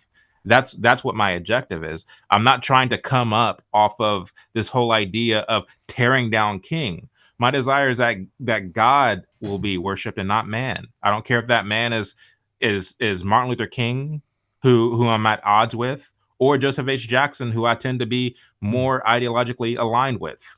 I don't want to tear down, signs across America of Martin Luther King Boulevard and Martin Luther King Drive and replace those with signs of Joseph H. Jackson. Even though I agree with a lot of what Joseph H. Jackson stood for, that's not my desire or my attempt to remove one man from his pedestal and put another man on that pedestal, but that those of us who are his remnant will follow Christ and Christ alone. That's what the objective is. And so, I mean, yes, I do get that kind of criticism. I do get that kind of pushback. But the reality of it is they're trying to say that, well, if you really cared about your people, well, who is my people apart from God's remnant? God's remnant, we're made up of every tribe, every tongue, we're scattered around the world. But these are my brothers, these are my sisters. I don't have fidelity to somebody simply because we share the same skin complexion. That to me is very silly. Chad, I want to piggyback from the previous conversation that we just had about how it's not the responsibility of the government to take care of the least of this. It's incumbent upon each and every individual. And for me, as a Christian, I think that's a responsibility that we should all take seriously. But I wonder if I can maybe persuade you to a more pragmatic approach, because I think that many people who recently after the Cold War, which some people could argue is ongoing with the ideological the ideological thing that's going on in America. People could argue that the Cold War is still going on. I really believe that, but I think that there is a consensus nowadays. That real consensus of we can have just on a pragmatic level, that we have a free market where everyone can be able to pursue what they believe, their interests, their passions, or whatever, but they can have a system which takes care of those who really cannot take care of themselves. Because the way I see it, and I just want your perspective. How can I word this? Yes, me and Roger and everybody say in our local church can commit ourselves to help whoever is around us. But to what extent are we able to help everyone on an individual level? Whereas, in the UK, and I think to an extent in the United States, what we have right now is a merger of systems where, yes, we have a free market economy, but for those who are struggling, for those who need help, there's a bit of a welfare state that what's the word I'm looking for? There's a free market with a cushion, shall we say? Yeah. So that people do not fall off the cracks. I because it seems like you're very stringent in your approach and that you are opposed to that. But my question is, are you not worried that a lot of people will not be cared for as a result. And I know that many conservative pundits like yourself will say, yes, but we have the family and we have the church. But you also understand that post Genesis 3, we live in a fallen world. There's such a reality as broken families that you can go to someone and say, oh, you're poor, you're poor. Why don't you go get help from your family? And they'll be like, well, my dad run away. So don't you think that then kind of that necessitates a bit of a somewhat of a government welfare system, which doesn't impede people from we don't want to make people lazy, but it can be. That's what I'm looking for, a safety net. I think Tony Blair and Bill Clinton. That's exactly what it does, though. No, but Chad, if I may, I think the third way that Bill Clinton tried to introduce and Tony Blair, his British counterpart, is I think they were very aware of the ongoing debate between the left and the right, and they were trying to come to a consensus of, yes, we do want a free market economy, but we also want to have a safety net in which the least of these, quote unquote, can be able to that safety net can serve as a springboard from which people can help themselves move from one stage to the other. Now, I know you will say that, oh, but people abuse it. But the question is, I we're talking ideologically high attitude here. You might say the third way is not working, so let's throw it away. But because of its heart's intention, are you really going to throw the baby with the bathwater, so to speak? And I know you might say there's no baby there, but I would like to shed your light on this idea of third wayism, considering the ongoing conversation between that we've had globally and ideologically over the years between East and West, between left and right. What do you think about that consensus about how we can move forward with that third way model? I wonder, yours are very strict conservative. What's your view on that? Well, I don't particularly like this phrase, very strict conservative, but that's neither here nor there. Well, let me just say that. Sorry. Forgive me for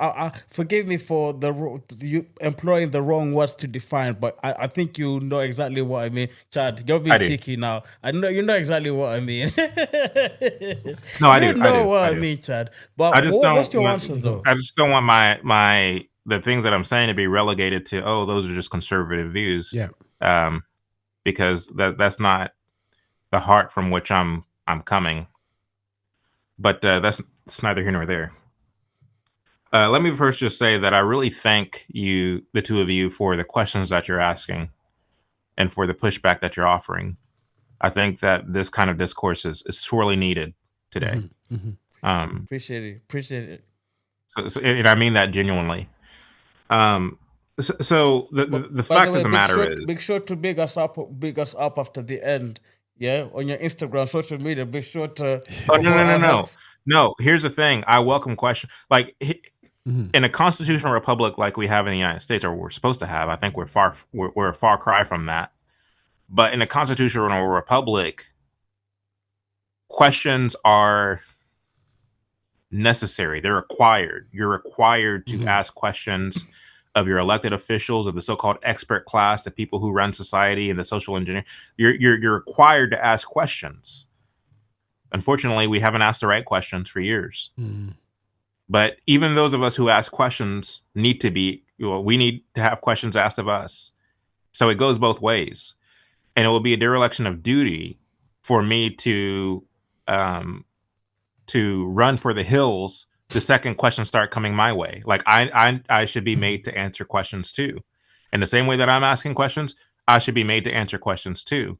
And to do so in a respectful way, and to do so in a way that actually answers the questions instead of dancing around the questions. So I genuinely do appreciate you, the two of you, for pushing back, because I think that's necessary. I really do.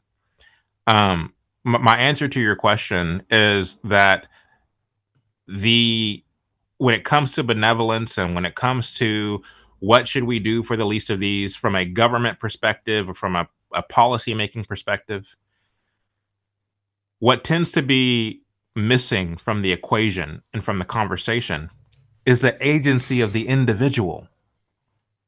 Yes, the family dynamic is necessary. The family dynamic is God-given. But to the extent the family is dysfunctional, to the extent that the family is lazy, or whatever the case may be, at the bottom of it, you still have human agency. And everybody is talking about what to do for the least of these. The sociologists, the cognitive scientists, the politicians and policymakers, everybody's talking about the individual as though the individual is an inanimate object that can only go and do what all of these so-called experts do for them. What about the human agency of the individual? I think this based upon educated reasoning, that when it comes to what to do about the least of these, the answer to that question is found more in the private sector than in the public sector. This is true and has been true long before the government had the bright idea to step in and to do something about it. There's a lot of critique that I have for Ronald Reagan. I'm not somebody who believes that Ronald Reagan is next to God and all of his policies are great. No, there's a lot of policies that Ronald Reagan implemented that I totally disagree with.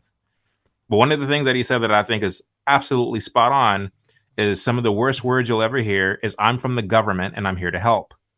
Because what tends to happen is there's an adverse effect on society when it comes to the government and all of its minions and all of its sociologists and all of its, experts who know more than the rest of us.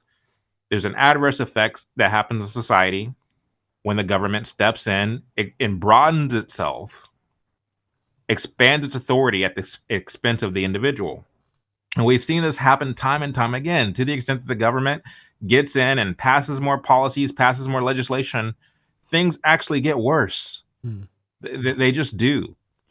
Whenever the thing about it too, just from a practical point, is when it comes to benevolence and when it comes to the help that's offered to an individual who's down on their luck or whatever the case may be, to the extent that it's done in the private sector, there's actual humanity at play there, right?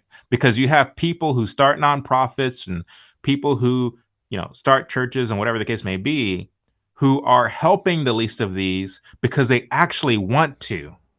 They actually have a heart behind it. Whereas somebody who is a social worker who works for the government, they're doing it obligatorily because they have a job. They have a job and they're given a certain, a certain number of rations and they have to disperse those rations accordingly. You go into some of these government buildings, it's dry, it's cold, it's heartless. You have to answer some questions and then they make a decision as to whether you qualify or not. And then if I could just push back just a little bit, there are actually some individuals whose dreams are to take on some jobs as being a social worker because they believe that is the means by which they can be able to. But I'm actually liking what Chad's saying, because I tell you why, guys, and it's something that I've always majored on, right? Is what is the role of our churches? You know what I'm saying? I've worked in care homes, which for children, and I've always said to my friends, I said, listen, why haven't we got homes owned by churches doing what the Bible asks us? It should be a natural bit. If we're going to take care of the orphans, somebody's lost their parents, we should have a system in place to support that within that space, because the enterprise there, the church, the youth groups or youth clubs and whatever are there to support that framework and find ways of people either funding them or they get funding, and it's kind of entrepreneur rather than a government built thing, which I've seen people do a very poor job for young people, and things go very nasty in them places when it's just a job and you give by the government, and almost you see a lot of children have been set up to fail. Hence why I've actually come out to me personally, I don't want to go as, I'm a skilled youth worker and whatsoever, and I've been in them spaces and they frustrate the heck of me, and I didn't want to get further because I felt like this system is set to put for the children to fail. But with the trueness within taking care of the poor is to really set up bespoke ways that are there to work with young people. So when young people come and work with myself, you create bespoke things because of my passion for young people, not people that coming in there, I got to pay my bills. Just shut up, kid. You know what I'm saying? You know what I'm saying? That's the government set up system. You know what I'm saying? Against. So I get where Chad's in, because really and truly, the private approach, the true private, not the working off the council, giving them handouts and they just see it as a job like that. But the true people that are doing it from a private standpoint are the best people to do it. You know what I'm saying? And it challenges the church to say, are you doing it? Can I also add that, Chad, I really appreciate also your point about human agency, because if I could be so bold and honest, to your point, I'm actually giving you an example and proving to you that I think you do have a point, because me as an individual, there have been such circumstances where, say, I lose a job, and I do take advantage of, say, the benefits that are afforded to me, but at the moment when I fell into benefits, I utilized that time to actually go out and look for a job, to change my circumstances. And I can see your point about agency, the fact that people in that very same position might not always make that decision to say, okay, this is actually an available platform by which I can be able to change my circumstance, rather than, I'm just going to sit here then because I have the money. So I definitely want to say I really think that the factor of agency is very important, because I could have, there was a time I was on benefits, Roger, and I was making quite a bit to make me say, you know what, I'm just going to relax. But for me, as a Christian and as an individual, with somebody who has dreams and goals and ambitions, and somebody who believes that I have gifts and talents and a mandate that the Lord has given for me to fulfill, I saw it as and obviously I have a good dad, so he wouldn't let me. That was the avenue, like, with this little money, go and look for a job, go get that laptop, invest in your skills, go get you call it resume, improve your CV, prepare for that interview, rather than, since it's all that. So I just want to say aloud, I agree, I see where you're coming from, both of you, but I also think, I think in terms of benevolence, the agency of the individual is so important, because let's be honest, even in a bit to help people, you would agree, Roger, there's some people who don't want to be helped. They want to be massaged, but they don't want to be, I don't know if that's the right word, they want to be sympathized with, but they don't want to change the circumstances. They somewhat love the pity. They love the pity party, and they want people to kind of help them in that pity party. But we need people like Chad to be like, hey, get your ass up. Do something with your life, Well, it's true. Chad, I'm from a generation that basically, I remember coming through college, and you unfortunately, the thing that was happening with the young of our black sisters there, and they probably beat me up by saying this, man, but a lot of them were like having children and getting flats. Yeah, you know what I'm saying? Getting the accommodation straight through. And the thing is, what are we reaping from that? Broken, you know what I'm saying? These issues now is issues with their children. You know what I'm saying? You know what I mean? And just... Chad has actually spoken about this. The fact that you've spoken about this, Chad, haven't you? The fact that the state has replaced the fatherly role, innit? And I think, and Roger is saying that he sees a similar thing in this country where, if a woman's pregnant, there's already home. And you've always asked, where are the dads? Where are the men? Where, like how we started the conversation, where are the men who are going to take up that role, that man, that responsibility to lead and to take care, and to shepherd the family? But the thing is, going back to how we look at isms. Let's look at isms, Chad. You mentioned isms, yeah? And then people look at yourself, and I will go to your Instagram and go, he's a capitalism guy, yeah? You know what I'm saying? Because, that's what we do, yeah? You know what I'm saying? Capitalism. And after this conversation, I'm listening and whatever, changing. I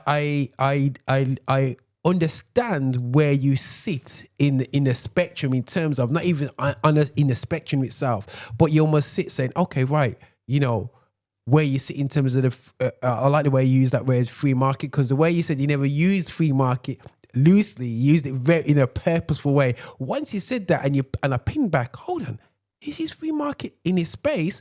It's not free market, is not capitalism. But what you're saying is, I like the way that you are looking into MLK in one sense, because I do feel that the truth of history, we could have everything burnt up, but what you've done, if you people check out Chad's Instagram, he's looked at other people that have been positive. So you're not just burning down MLK and going, oh guys, the whole movement was trash and whatsoever, but you also emphasize some of the great moves of I believe is it Jackson, where he had he lived 90 years it was, or something like that, and he was very positive. He saw some of the issues that they were having in the South, and he actually supported them and actually said, listen, I'm going to set you up, and then this is where I want you to go from there. And that community, that church community supported not only entrepreneurship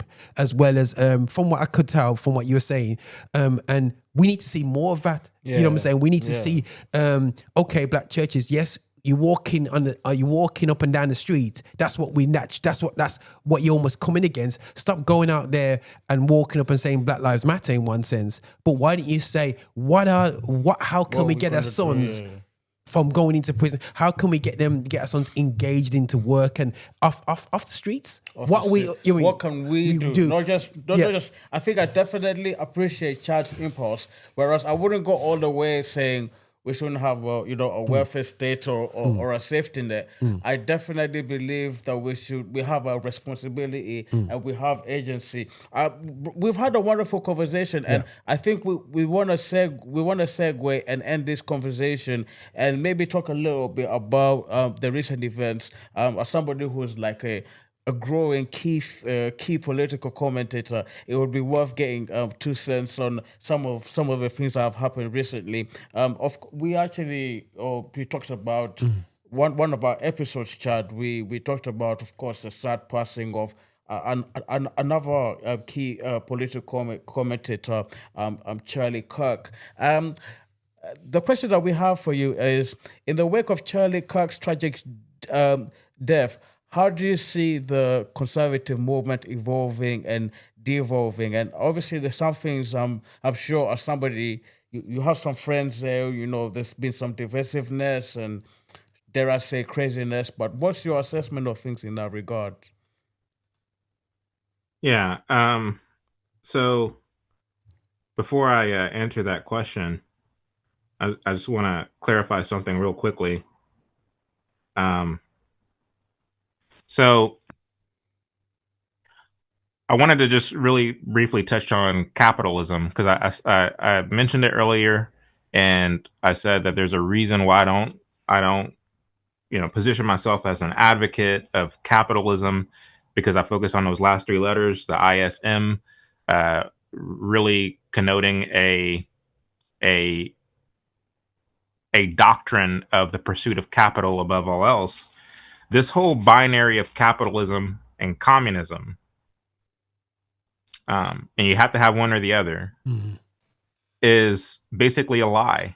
And not only is it a lie, it's a lie that was furthered by none other than the communists.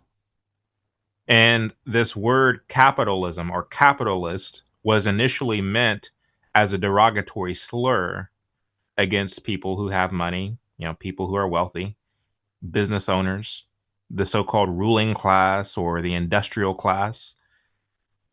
And it was part of this framework of really a revolutionary ideology, where Karl Marx said, workers of the world unite. They had this kind of vision of an economic warfare, the working class against the ruling class, the working class being the proletariat, and the ruling class being the bourgeoisie, and the middle class who cape for and carry the water for the wealthy. And so this binary, once again, is a lie, because not everybody who has money is a capitalist. And I know a lot of people who a lot of people, I mean, it's fashionable to say, well, I'm a capitalist. The so-called conservatives have taken that word, sanitized it, and they embrace it. They lean into it. But what is a capitalist really? I think that the Marxists are right to some degree when they lament and they lambast those who pursue capital above all else, because we've seen this actually work out in society. We've seen people who hold capital as God really, that ideology dictate how they operate within the free market system. Whether it means making vehicles that are not meant to last because they have the idea of having repeat customers come back again and again and again because their vehicles are constantly breaking down. We see it in the home building industry, where homes these days are built with cheap products which break down, and then that keeps people perpetually in the marketplace. You see it in the healthcare industry and the pharmaceutical industry and medicine, where rather than being treated for the root cause of ailments, people just get hooked on prescription pills, and you create repeat customers in the pharmaceutical industry. So you do see a lot of corruption and a lot of capital above all else that's being done.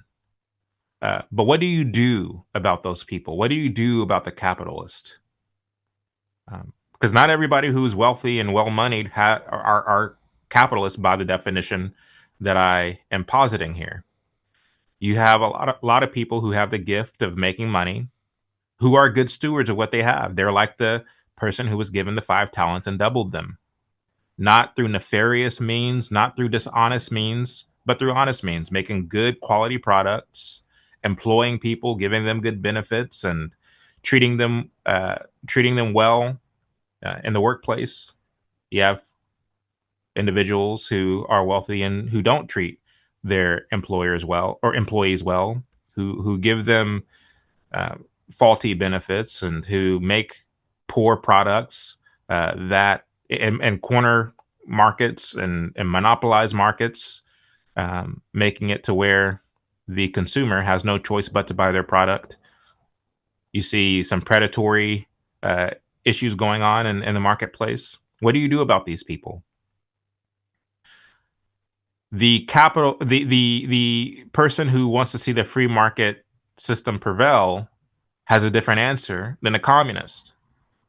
The communist says, if you're Vladimir Lenin or Castro or Mao Zedong or any of these others, say that you should seize their wealth, you should send them to the gulags, you should line them up against the wall and shoot them because they're an enemy of the people. You should seize their property and make it centralized and nationalized and controlled by the oligarchy. They are very hostile to this group. Those who wish to see the free market prevail say something actually much more simpler. Don't buy their products. In the free market system, you have the freedom to shop elsewhere with people who share your values, right? And so I'm not disregarding or ignoring or pretending that predatory capitalists don't exist. I'm not doing that. Yeah. But the question, once again, is what do you do about those people, right? And what tends to happen is, in the name of capitalism and preserving capitalism, what we have seen is a lot of these people get in cahoots with the government. So the government is fashioning policy and legislation that treat these companies and treat these individuals as if they're too big to fail. And they're constantly bailing them out and doing things that furthers inflation, makes the cost of living much higher. The same government who caused the problem, is trying to fix the problem. In the fixing of the problem, they make the problem worse, right? But the answer is not an embracing of communism, because the communist system is much worse. Because to the extent that you crack down on the 1% as enemies of the people, at the very least, they're creating jobs. And whether you are making meager income or whether you are making a comfortable living with your income, at least they have a job, right? And we're not going to fix all things. As Thomas Sowell once said, there's no such thing as solutions. There's only trade-offs. Right? And in your ability to, and in your attempt to try to fix everything through government solutions, what tends to happen is you're making things worse. If you think about all the so-called great people of the 20th century who were taught in our history books to laud and to glorify and all the things, what's interesting is that most of these people are known for their speeches. They're known for the things that they said. And I think people, they fail to ever ask the question, well, what is the point of a speech? The point of a speech is to emote people, is to steer emotions, to steer feelings that people will let their guard down and be embracing and endorsing of policies and agendas. And so by extension of those speeches, those agendas, those policies, that legislation is seen as an automatic good thing. And very rarely do people come out and actually analyze and look to see whether those ideas and the implementation of those ideas actually are working out in society. Because to the extent that you do, you find that they don't. I remember, well, I don't remember because I wasn't alive then, but I've studied this. But whenever they were pushing, oh, we need the teaching of birth control and sex in schools because the out of wedlock births and STDs are out of control. So the government implemented policies where they would teach sex education and all these things in school. And as a result of this, STDs, out of wedlock births, actually skyrocketed when the government decided to step in. Right. And so we can be as impressionable and as optimistic and as, well, we need to have some government, play and some government input, and we need to have some policies and some safety nets. It sounds good, but what are the practical and real world implications of these ideas once they're implemented? To live in a free society doesn't necessarily mean that everything will be rainbows and butterflies and streets paved with gold. Because it takes work. Freedom takes work. To be a free people, you actually have to work at it. You actually have to be a people of virtue and morals, as John Adams once said, as I alluded to earlier. We can't continue to try to fix the problem with more government policies and more government legislation, because to the extent that we do that, we are being insane, and we're the definition of insanity is trying the same thing over and over again and expecting a different outcome, right? And so we can't look to politics and policies when it comes to the human problem, when it comes to the problems that we deal with on this side of heaven. We have to look to what saith the Lord. And I understand not everybody serves the Lord. Not everybody's a Christian. But we are to lead by example. We are to exemplify biblical values on the earth. And that doesn't start with what can we do within government.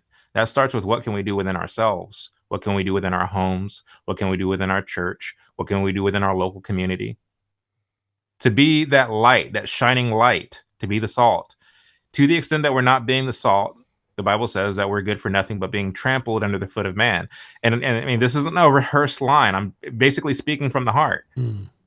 What's the significance of light? The light illuminates, it shines, it attracts. That's what light does. And the problem that so many of us as Christians have is that we've dimmed our lights. We're not recognizable. We're not distinguishable from the world. And rather than looking to the scriptures to figure out how to handle these problems, we default to political parties and political movements because we believe legislation will fix it, which leads to this question that you just asked about Charlie Kirk, and the current state of the conservative movement. The conservative movement is in disarray because it forgot God. They might use biblical language and godly language on the campaign trail to steer emotions and to make people think that they're on their side, but they are just as lost as the so-called left because they're placating, they're pretending, they're not for real at all. Come on now. And so what we're seeing in terms of the infighting and the conflict and all the things, Candace Owens versus the Turning Point USA and all the, it's par for the course. The writing was on the wall, and it has been on the wall for a long time. Because, you know, as Martin Luther King once ironically said, a lie can't live forever. The truth will eventually come out. The truth is coming out about him. The truth is coming out about what the real motives and intent is of the so-called modern conservative pundits who are just as much for themselves as those who are on the so-called left. But where is God's remnant? Where are they at? We have voices, or had voices, like Dr. Voddie Baucham, among others. But the first shall be last, and the last shall be first. And unfortunately, those who are truly for God's kingdom are relegated to a footnote, just like I said with Joseph H. Jackson, as you alluded to earlier. Great. Right? Here's a man who, rather than lobbying the government and taking the problems to the government, he bought the 400 acres of land in Tennessee and told these sharecroppers, you can work this land rent-free, pocket the money that you make from your crops, and we encourage you to go out and buy your own farmland so you're not subordinate to every whim of the farmer who may or may not be taking advantage of you. There's practical solutions to the problems that ail us. Another video that I just shared here on Instagram here recently was that of Marva Collins, who is a native of Mississippi. And she moved to Chicago and found that the schools were failing the children. She didn't complain. She didn't protest. She didn't take it to the government or to the school board. What she did was she took the second floor of her home and turned it into a school. And she accepted and received all of the kids who were rejected by the Chicago public school system, either because of some learning deficiency or behavioral issue. She accepted those kids. She read Shakespeare to them. She taught them math and reading. And within a short space of time, they were reading and doing math well above their grade level. Whereas before, they were reading and doing math 4 or 5 grade levels behind. Because she actually put into action the principles and the values that we read about in the scriptures. She actually read scripture to her children, or to her students. And so we can't keep punting the responsibility, and we're not going to fix every problem. The poor you will always have among you, said Jesus. And so I get your point about, well, what about, I mean, sure, we can do something in our local community with the poor and whatever, but what about this person over there in Wisconsin? What about this person over there in Birmingham? What about this person over here in this, state or county or whatever? What about them? Be faithful with what you have, with what's in front of you. Be that light. Light attracts. We know God's word does not return to him void. He sends it out. It accomplishes what it seeks out to accomplish.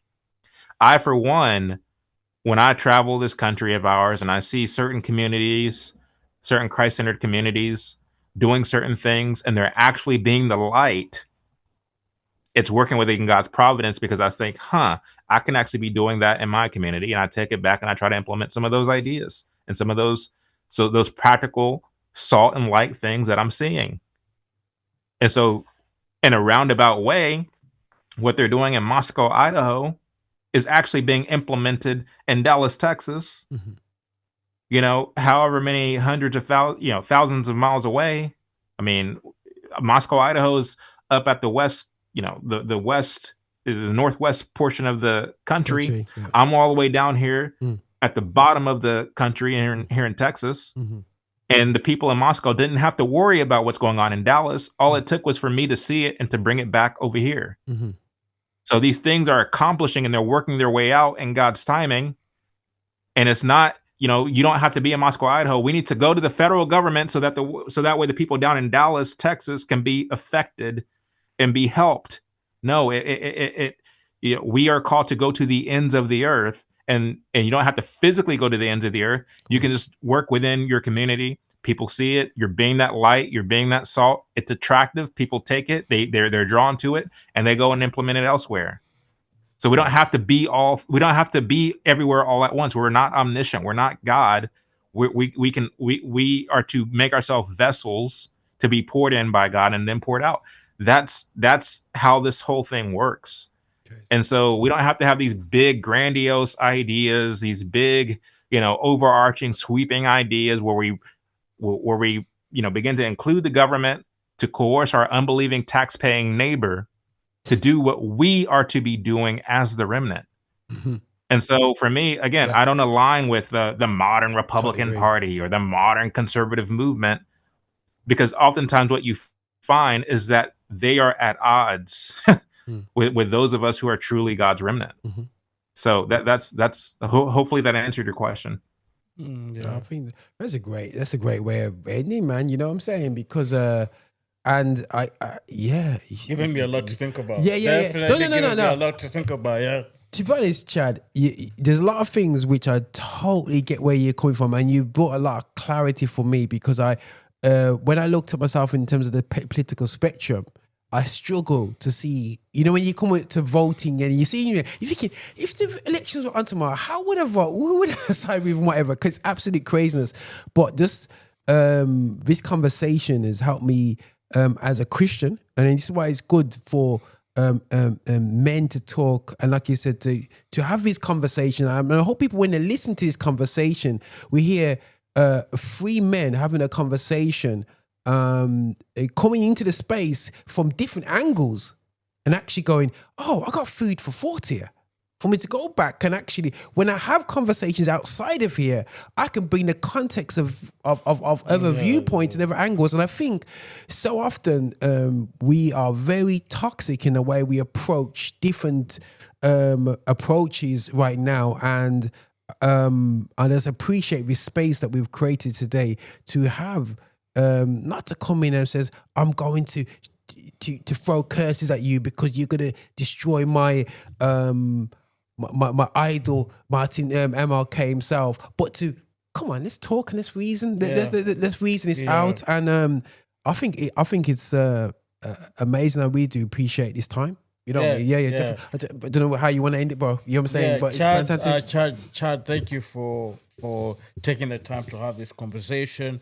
And I hope that we have been able to model to those who are watching how we can have different perspectives, but even speak to each other in a very respectful way. I really also applaud how you even mentioned Killer Mike, who I know on many different topics you are at odds with, but you lauded how respectfully you engaged with him.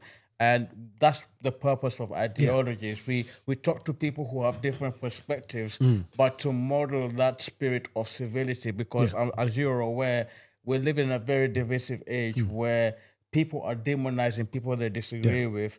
But we are of the view of, I will be honest, we don't agree with every single political point, and you don't agree with everything that we say, but we can have this conversation in a respectful way.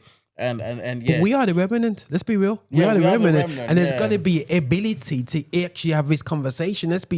And we don't have these conversations as a remnant. In this space, we're uncomfortable too. We focus on a quick push dialogue, and that's it. Go and sort yourself out for the rest of the week. This is important, and this is we all filmmakers here. We all saying, and this is how we know that nothing is done by accident and by chance when it comes to the film industry. Nothing is just a random story. Star Wars is not random. All these great movies are not randomly done. There's somebody's opinion is flowing through that.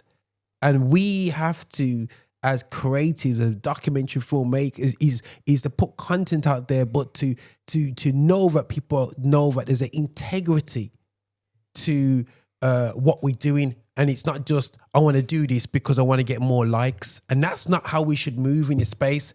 We're not moving for likes. We're moving for truth. And truth will, like you said, will go through the test of time. And we live in an age, Chad would agree, but what gets more clicks if we were in this conversation and we were having it at each other. Yeah. But I would gladly, let me say this and I'll end with this, and I'm sure Chad would agree. I'd rather 3 likes for having a respectful conversation with someone I disagree with than 500 likes being combative and insulting and abusive because of people I disagree with. So for those 3 likes, because of this conversation, I would say I've done my job. Chad, thank you so much for your time. We really, truly appreciate you taking your time to speak to us despite your busy schedule. We wish you a pleasant evening, and hopefully we can speak again. Yeah, absolutely. Thank you guys. I really appreciate it. Thank you. And what we'll make people, guys, make sure we'll put all these details in the description. You know what I'm saying? You can see all the details so you can follow. And trust me, his Instagram is real interesting. So you can really, really get the breadth of what is going on and what's being communicated out there and everything like that. So just appreciate your time, bro. And really thanks again. Thank you, guys. Thank you. Thank you for watching the content we're putting out. Listen, make sure that you are liking, subscribing and following us on all our social channels, including patreon.com. Make sure you're finding us on there to support what we do so we can support you. And remember, guys, be extra.